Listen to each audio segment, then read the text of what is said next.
Mel Gibson and the Passion of the Christ. This is probably the one movie that moved the evangelical world to tears like no other movie prior to it. And I want to just go through a few scenes, but let's just establish again the connection. Mel Gibson receiving his honorary doctorate at Loyola Jesuit Marymount University. He must have received his honorary doctorate for something good. You know what? This doesn't pay, because his life was a misery after he made this. But irrespective of what his future plans are, which I've heard about, the fact of the matter is this is a Jesuit production, and it has Jesuit theology. But before we go there, let's just have a look at the prophecy in Zechariah so we can understand the context. Zechariah 11, then I said to them, if it is agreeable to you, give me my wages, and if not, refrain. So they weighed out for my wages 30 pieces of silver. Who's it talking about? It's a prophecy about Jesus Christ. And the Lord said to me, throw it to the potter. That princely price they set on me. So I took the 30 pieces of silver and threw them into the house of the Lord for the potter. Then I cut in two my other staff, bonds, that I might break the brotherhood between Judah and Israel. They rejected the Lord Jesus Christ. And the Lord said to me, next take for yourself the implements of a foolish shepherd. The good shepherd, they sold him out. The good shepherd, they set him aside. They crucified him. So if you want to set aside and reject the good shepherd, well, then be satisfied with the foolish shepherd. Now let's look at the foolish shepherd. For indeed, I will raise up a shepherd in the land who will not care for those who are cut off. He won't care for them. Nor seek the young, nor heal those that are broken, nor feed those that stand still. This is not a good shepherd. This is an evil shepherd. But he will eat the flesh of the fat and tear their hooves in pieces. So he will be a destructive shepherd. He will destroy mankind. Woe to the worthless shepherd who leaves the flock. A sword shall be against his arm and against his right eye. His arm shall completely wither, and his right eye shall be totally blinded. Right. Those are the criteria in the prophecy of Zechariah. And these are the criteria which apply to the good shepherd or the bad shepherd? Bad shepherd, the evil one. Now remember, in the occult world, good becomes evil and evil becomes good. So now let's go to the movie. In most of the movie, Jesus appears with his right eye completely shut, smashed. There's the symbol of the eye. There's only one eye. If you take the Council of Foreign Relations, their Messiah, who is naked, and by the way, in this movie, Jesus appears out of the grave naked. I'm sure he didn't. He appeared with a robe of righteousness. He was not naked. This Messiah of theirs is naked and only shows the left eye. The right eye is never seen in their Messiah. So here, Jesus' arm is dislocated, so says this webpage, in order to make his hand reach the nail hole, meaning that his arm should be fully extended and straight at all times. However, in almost all shots of him on the cross, his body sags forward with his arms bent at almost 90-degree angle. So his arm is withered and his right eye is smashed. Now let's make sure again. Let's go to the occult world, Blavatsky. The devil is now called darkness by the church, whereas in the Bible, he's called the Son of God. The bright star of the early morning, Lucifer. There's a whole philosophy of dogmatic craft in the reason why the first archangel who sprang from the depth of chaos was called Lux, the luminous son of the morning. Or man, Vantaric dawn, he was transformed by the church into Lucifer or Satan because he is higher and older than Jehovah and had to be sacrificed to the new dogma.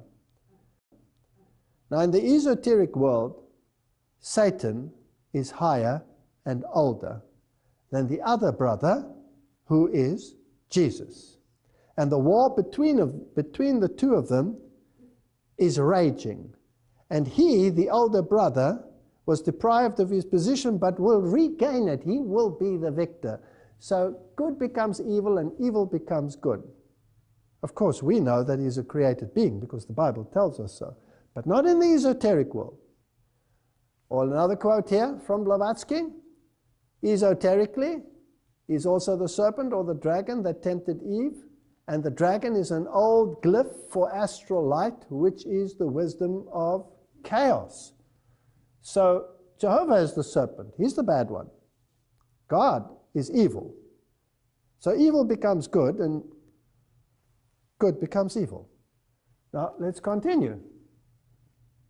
In the movie, while on the cross, Satan, with an effeminate image, walks by, and he has the birth of the other Messiah.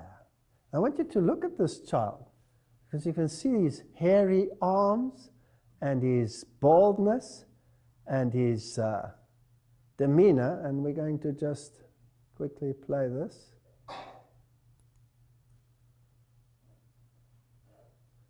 I want you to look at the smile on this evil face.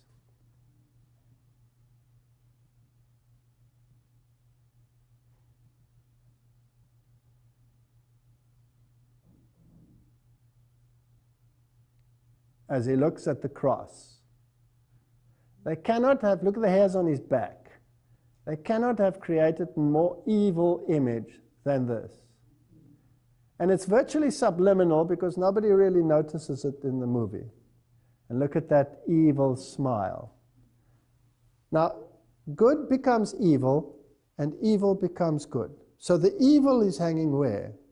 On the cross. But the real evil is actually the good, because you have to turn everything around in the esoteric world.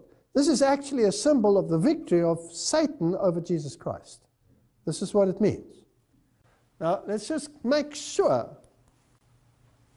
Now, Gibson told Christianity Today, I've been actually amazed at the way, I would say, the evangelical audience has, hands down, responded to this film more than any other Christian group. What makes it so amazing, he says, that the film is so Marian. Gibson calls her the tremendous co-redemptrix and mediatrix. So the whole movie is about Mary. Mary is the one who consoles everyone. Mary is the great hero of this movie, not Jesus Christ. Now, another final little interesting little tidbit about this movie.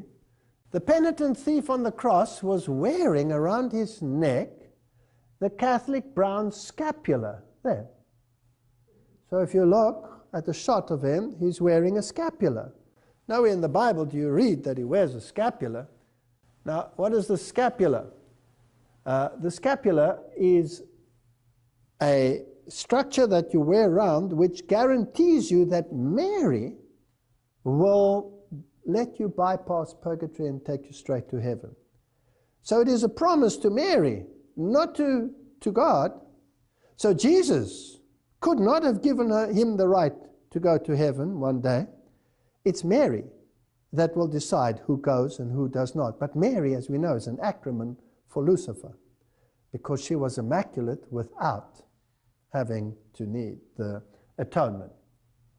And then that Jesus said, it is accomplished, rather than it is finished.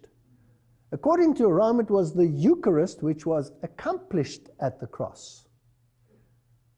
Now, this word accomplished is rather interesting. The Eucharist, the sacrament of our salvation accomplished by Christ on the cross, is also a sacrifice of praise in thanksgiving for the work of creation, says the Catholic Catechism of the Catholic Church. So it was accomplished, almost consummated. And it is, of course, the perpetual sacrifice of Jesus Christ, the constant treading underground of the Son of God, keeping in perpetual death, worshipped as a corpse. This movie is evil. And you can see the underlying evil in the subliminals. It is Gnosticism at its worst, dished up and sold to Christians as the representation of the suffering of the Son of God. It is an evil movie. John 19 verse 30 says, Jesus therefore, when he had taken vinegar, said, it is consummated, and bowing his head, he gave up the ghost. So says the Douay-Rheims Bible, which is the official Jesuit Bible. Whereas a decent Bible will say, when Jesus therefore had received the vinegar, he said, it is finished. And he bowed his head and gave up the ghost. Now, Thea's definition is to bring to a close, to finish. The sacrifice is complete. It's not complete in this movie.